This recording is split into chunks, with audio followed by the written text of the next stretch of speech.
বৰডুবি বস্তি লাইনত ভয়ংকৰ পথ দুৰ্ঘটনা মটৰচাইকেলৰ খুন্দাত এজন থিতাতে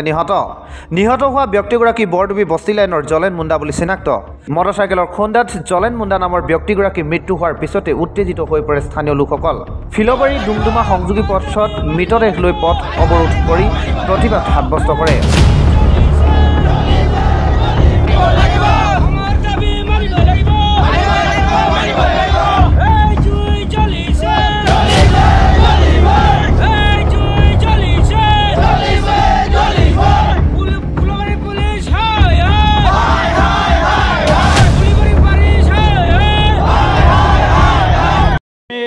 ইয়াতে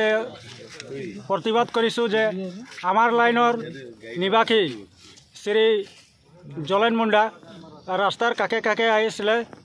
আৰু ফিলবাৰী যিটো আমাৰ বিজলী বনৰ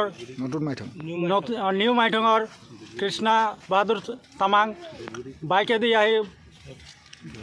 পূৰা ফুল স্পীডত আহি খুন্দিয়াই গ'ল আৰু যেতিয়া আমি পুলিচ প্ৰশাসনক এই খবৰটো দিলোঁ তেতিয়া পুলিচ প্ৰশাসনে আমাৰ প্ৰতি একো গুৰুত্ব দিয়া নাই আৰু আমাৰ যি দাবী হ'ব লাগে আমাৰ যি ক্ষতি হৈছে যিটো পৰিয়ালৰ সেই পৰিয়ালৰ প্ৰতি আমি দাবী ৰাখিব বিচাৰিছোঁ আৰু এই দাবী মতে পুলিচক আমাক সহায় কৰিব লাগে কিন্তু একো সহায় পোৱা নাই সেইকাৰণে আমি আজি এই প্ৰতিবাদ এতিয়া ৰাখিম কালিলৈকে ৰাখিম আৰু পৰহিলৈকে ৰাখিম যেতিয়ালৈকে আমাৰ এই দাবী পূৰণ নকৰে তেতিয়ালৈকে আমি এই প্ৰশাসন প্ৰতিবাদ কৰি থাকিম আৰু হ'বই লাগিব। ডুমডুমাৰ পৰা Munna Choudhury report first news Assam.